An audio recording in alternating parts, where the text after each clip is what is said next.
Kembali lagi bersama saya Utri Farza di Mulianya Ramadan Ajwa TV. Dan sekarang kita sudah bergabung bersama di studio ada Ustadz Asrorun Diam. Assalamualaikum Ustadz. Waalaikumsalam warahmatullahi wabarakatuh. Sehat Ustadz? Alhamdulillah. Alhamdulillah. Sehat. Kalau ini hari pertama puasa ini masih dalam pandemi. Kalau di tahun lalu juga kita merasakan hal yang sama, tapi tahun lalu mungkin jauh lebih rasanya tuh berbeda karena lebih menegangkan. Betul, lebih menegangkan. Kalau sekarang bagaimana Ustaz di hari pertama ini? Terima kasih ya. Yang pertama kalau kita bandingkan antara puasa Ramadan 2020 dengan 2021 atau 1441 dengan 1442 ini, di puasa yang pertama dulu pandemi sedang membuncah dan awal, betul. Semua panik. Belum ada kapasitas untuk mengendalikan secara optimal. Angkanya sih masih rendah, tetapi trennya naik. Betul. Maka butuh langkah-langkah serius untuk melakukan pencegahan. Salah satunya dengan pengetatan seluruh aktivitas sosial yang berbasis kerumunan.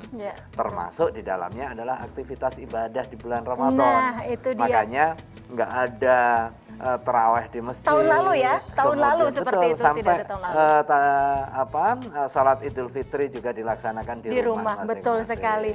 Nah, kalau ini Ustaz kita punya informasi yang satu ini di mana sejumlah masjid raya di wilayah Pulau Sumatera Senin malam sudah dipadati jemaah yang hadir untuk melaksanakan salat tarawih.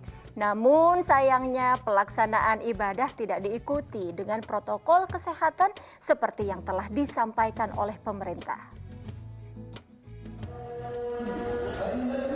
Masjid Raya Medan, Sumatera Utara dipadati jemaah yang menunaikan salat tarawih pertama di Ramadan 1442 Hijriah Senin malam. Meski pengurus masjid telah mengimbau untuk menerapkan protokol kesehatan, namun hal tersebut tidak dilaksanakan oleh jemaah. Mereka tetap memadati ruang masjid dan tidak menjaga jarak saf. Badan Kemakmuran Masjid atau BKM pun mengaku kewalahan atas membludaknya jemaah. Kalau pembatasan, ya tentu ada sekitar 50%.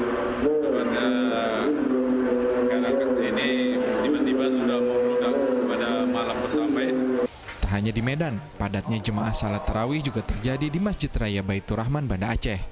Warga dari berbagai daerah di Banda Aceh dan Aceh Besar yang datang meluber hingga ke halaman kompleks masjid.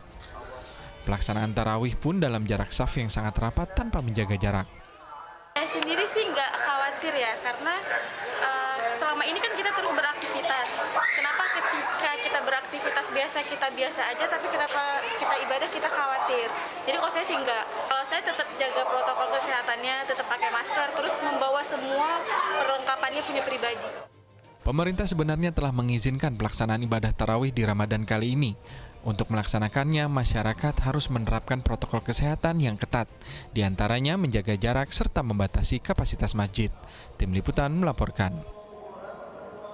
Masya Allah, salat tarawih pertama di bulan Ramadan ternyata dipenuhi masyarakat yang sudah rindu sekali untuk beribadah di masjid. Apalagi seperti tadi yang sudah kita sempat bahas, tahun lalu tarawih kita berada di rumah, salat id di rumah. Nah tahun ini diperbolehkan oleh pemerintah.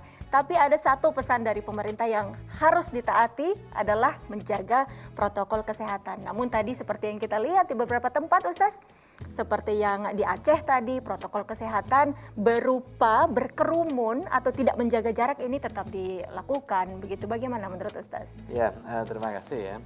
Kondisi wabah nggak menghalangi orang beribadah. Ya, betul. Jangan sampai hanya alasan wabah kemudian kita malas ibadah. Tetapi ibadah di dalam kondisi wabah perlu adaptasi. Untuk menjamin keselamatan diri dan juga orang lain. Salah satunya dengan menjalankan protokol kesehatan.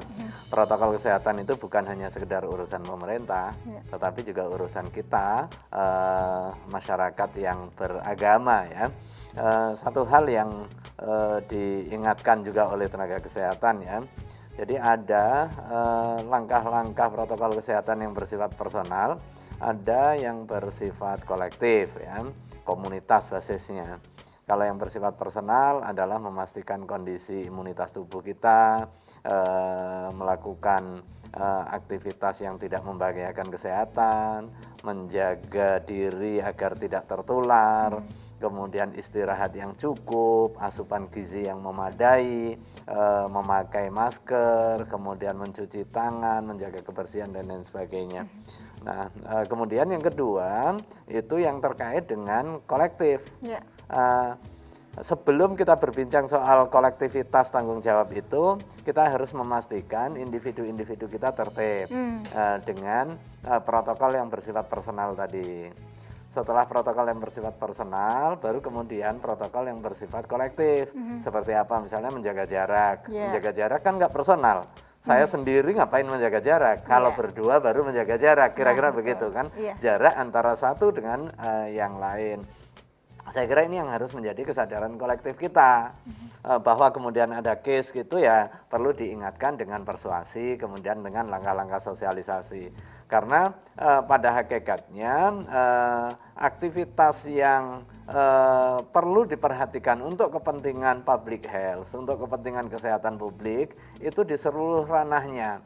Di samping kita konsentrasi melihat protokol kesehatan di pelaksanaan ibadah, kita juga lihat ketika ada kerumunan di pasar, kemudian di mal, di kantor, itu perlu juga diingatkan. Artinya butuh kesadaran kolektif kita bersama. Betul, baik. Namun Ustaz, mungkin banyak masyarakat yang masih bingung atau mungkin dengan aturan menjaga jarak dalam sholat, mungkin merasa apakah sholat saya ini diterima, karena kan memang kita dalam sholat harus merapatkan saf begitu. Tetapi di tengah pandemi seperti ini kan memang akhirnya kita diminta untuk menjaga jarak untuk menekan penyebaran virus corona.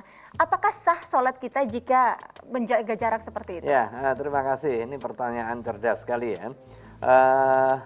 Dalam kondisi normal, pelaksanaan sholat jamaah itu dengan cara merapatkan shaf, merapatkan dan meluruskan shaf. Itu dalam kondisi normal.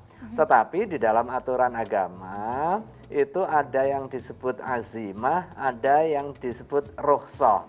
Azimah itu adalah aturan hukum yang bersifat normal, tetapi ketika ada situasi abnormal, maka berlaku hukum khusus yang bersifat keringanan. Demikian juga merapatkan shaf tadi. Ketika ada kebutuhan untuk kepentingan keselamatan diri, untuk kepentingan memutus mata rantai COVID misalnya, itu dimungkinkan untuk menjaga jarak. Dan terkait dengan masalah keagamaan ini, Majelis Ulama Indonesia juga sudah menetapkan fatwa yang secara khusus membahas mengenai panduan ibadah di bulan Ramadan dan juga Syawal. Baik, Ustaz. Kalau begitu kita beralih ke informasi yang lainnya. Mudah-mudahan tadi penjelasan dari Ustaz akhirnya bisa membuka pemikiran dari masyarakat yang masih belum paham tentang hal itu.